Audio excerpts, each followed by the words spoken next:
Social మీడియాలో famous అయిన street food కుమారి ఆంటీపై హైదరాబాద్ పోలీసులు కేసు నమోదు చేశారు. ఫేమస్ అయితే కేసులు పెడతారా అని కన్ఫ్యూజ్ అవ్వకండి. ఫేమస్ అయినందుకు కాదు, ఆ ఫేమ్ వల్ల వచ్చిన కష్టానికి ఆమె మీద కేసు నమోదైంది.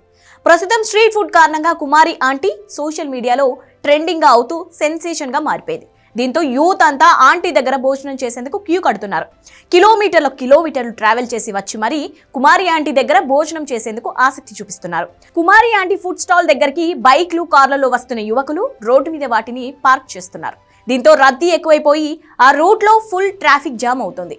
ఇది ఇప్పుడు పోలీసులకు తలనొప్పిగా మారింది. దీంతో ట్రాఫిక్ జామ్ కారణమైన కుమారి ఆంటీపై పోలీసులు కేసు నమోదు చేశారు. ఇనార్బిట్ మాల్ ఎదురుగా ఐటీసీ కోహినూర్ హోటల్ పక్కన కుమారి ఆంటీ ఫుడ్ స్టాల్ ఉంది. ఆ ఏరియా ఎప్పుడు రద్దీగానే ఉంటుంది. అలాంటిది వైరల్ ఆంటీ దగ్గరకు ఫుడ్ తినేందుకు జనాలు ఒక్కసారిగా రావడంతో మరింత రష్గా కనిపిస్తోంది. దీంతో పోలీసులు ఎంట్రీ ఇచ్చి కేసు నమోదు చేశారు. అక్కడి నుంచి ఫుడ్ స్టాల్ కూడా ఖాళీ చేయించారు. ఆ ప్రాసెస్ లో కుమారి ఆంటీ కొడుకు మీద కొందరు పోలీసులు చేయి చేసుకున్నట్లు తెలుస్తోంది. అయితే కుమారి ఆంటీ మీద కేసు వ్యవహారం ఇప్పుడు మళ్ళీ ట్రెండ్ అవుతోంది.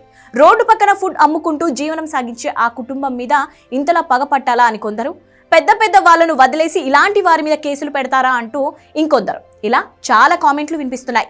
కుమారి ఆంటీకి మద్దతుగా పోస్టులు పెడుతున్న వాళ్ళే ఎక్కువ మంది ఉన్నారు. దీంతో ఆంటీ మళ్లీ వైరల్ అవుతోంది. ఏపీలోని గుడివాడకు చెందిన దాసరి సాయి కుమారి 2011లో స్ట్రీట్ ఫుడ్ సెంటర్ను ప్రారంభించారు.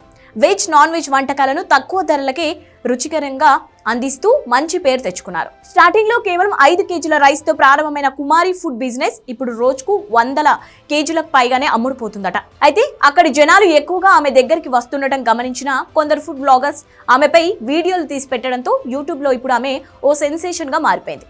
ఆ వీడియోలు వైరల్ అవుతుండడంతో కేవలం యూతే కాదు, సినిమా సెలబ్రిటీలు కూడా వచ్చి ఆమె దగ్గర భోజనం చేస్తుంటారంటే ఆమె ఎంతగా ఫేమస్ అయిందో అర్థం చేసుకోవచ్చు.